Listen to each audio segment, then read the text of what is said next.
Comedian Artie Lange has been on TV and radio. He's also been on heroin and suicide watch. But now, Howard Stern's longtime sidekick is back from the dark side and is hosting a new sports radio show with Nick DiPaolo. Here to talk about his indestructible life is Artie Lange. Welcome to the show, Artie. I tell you, that's the best and worst introduction I've ever heard. I mean, you know, that's not exactly what you hear when Sarah Jessica Parker comes on a show.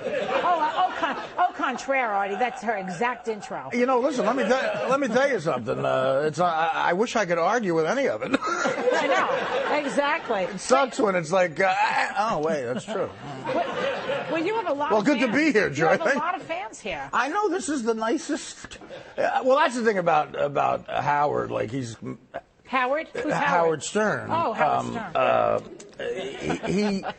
The greatest thing he's ever done is create a connection with fans. Like, that's the only thing you ever want to do when you do humor. Of course. And being on that show for 10 years is just, the tickets I've gotten out of with cops is just unbelievable. I can imagine. It's just the best. Like, I've been coming back from like Bananas and Poughkeepsie after a gig, and I get pulled over, and cop looks at my license, recognizes my name from the show, and will just go, "Tell Howard I said hi, take care."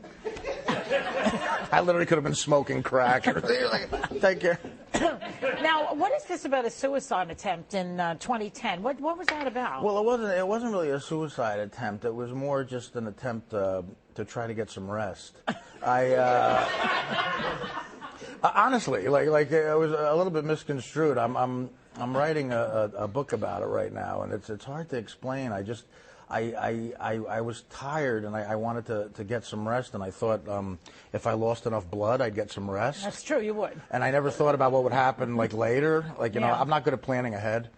But you stabbed which yourself. is why I said yes to this interview, I think. You stabbed yourself in the stomach. Why not just go for the veins if you really wanted to kill yourself? Well, I didn't go to medical school. I don't know where veins are. You've watched movies, I'm assuming. Yeah, but there's never a vein thing in it. Slitting the old wrist, remember? I've only seen the Cannonball Run movie, so there's nothing like that. Okay, so it was not a cry for help then, this suicide attempt. Look, my entire life has been a cry for help, mostly fashion-wise, but... What is it that you feel you need help with? Well, Joy, look at me. I mean,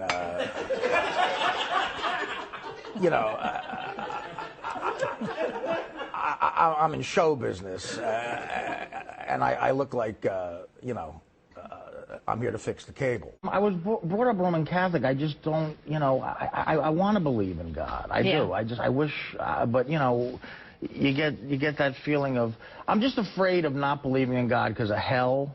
Yeah, you'll be punished if you don't believe in God? I just have nightmares of what hell is, and so I try to say I believe in God. Like everyone has their own hell, and to me, I'm like, what if I die and I wake up and I'm in, like, a... Portland. I die and I wake up and I'm in a bathroom on an airplane, okay? Yeah. And right next to me is, like, Newt Gingrich taking a leak. That could be... Just me and him. Yeah. And Satan shows up and says, listen, you guys can never leave. I'll see you. And then that's it. That could be...